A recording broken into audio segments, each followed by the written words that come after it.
Right. In today's lab, we are going to investigate Newton's second law, see the relationship between force, mass, and acceleration. You have the write-up for the lab here. This is the experiment. There was a pre-lab question.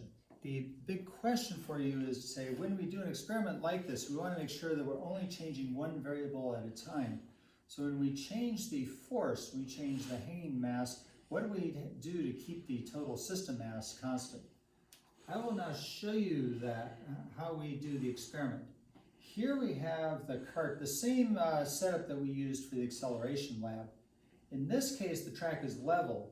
We carefully checked before we ran the lab to make sure that the cart was level. There was no external acceleration from a tilt to the track. If you were doing the experiment yourself, you would do that check ahead of time. We then have some masses. We have the cart itself, which weighs half a kilogram. We have two black bars, which also weigh half of a kilogram. We have four masses, which weigh 20 grams or 0.02 kilograms each. Now, to do this experiment, we are going to begin with the cart and one black bar. The masses, some of the masses will hang off the edge of the track to apply force to make the cart accelerate. The others, and this was your key question, any masses that are not hanging over the edge need to go on the cart. That way the total system mass is constant. In your data table, you need to say what is the total system mass. You're going to have the weight of the cart, the half kilogram, plus half kilogram black bar, plus 3 of the 0.02 kilogram masses. The other mass is going to apply the force then. We hang this mass over the edge, that like so. Okay, so we want to make sure we have a constant starting position. I'm going to begin with the cart at a 5 centimeter position. I'm going to hit record, let the cart go. I'm going to let it run. I'll catch it before it bangs into the pulley. We now have a nice set of data, minus a little hiccup, which we won't worry about. You can see on the graph, we are getting the slope. The slope is some of the data that is given to you in this case. This is a velocity time graph. The slope, if you recall from our earlier lab, gives you the acceleration.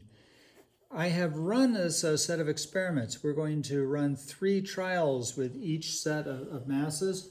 We'll do one full set with a single black bar, doing 20, 40, 60, 80 grams hanging over the side. We do a second set with 2 black bars, again with 20, 40, 60, 80 grams hanging over the side. The data table has been provided for you. Normally you would have done the experiment yourself. Today we have run it. You will need to do the analysis. You need to look at what is this relationship between the hanging force over the side, the mass of the cart, and the acceleration. Do that and see how that compares to what you would expect from Newton's second law. Okay, so in our first run here, we have 20 grams hanging over the side. The force is the force of gravity on that 20 gram mass. So here's our first run. We would do 3 trials under these conditions. Then we increase the mass. I take one of the 20 gram masses that was on the cart. I'm going to hang it over the edge. So we have greater force. What do you expect with greater force? Total system mass is still the same. I took one mass off the cart, transferred it to the hanging side. Now we're going to run with that greater mass. Observe greater acceleration, greater force. We run 3 trials under those conditions. Then increase the mass. 60 grams hanging over the side. Run again. Definitely see much greater acceleration. Finally, we put 80 grams on it. Here, 80 grams hanging over the side.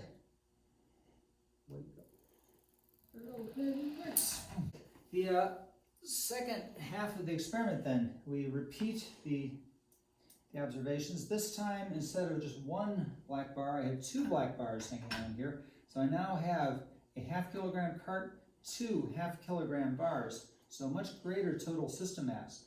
I will take 3 of the masses which are not hanging, put those on top of the cart. So 20 grams over the edge.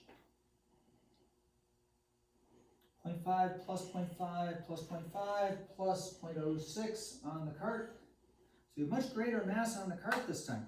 What do you expect for the acceleration? Let's observe what happens.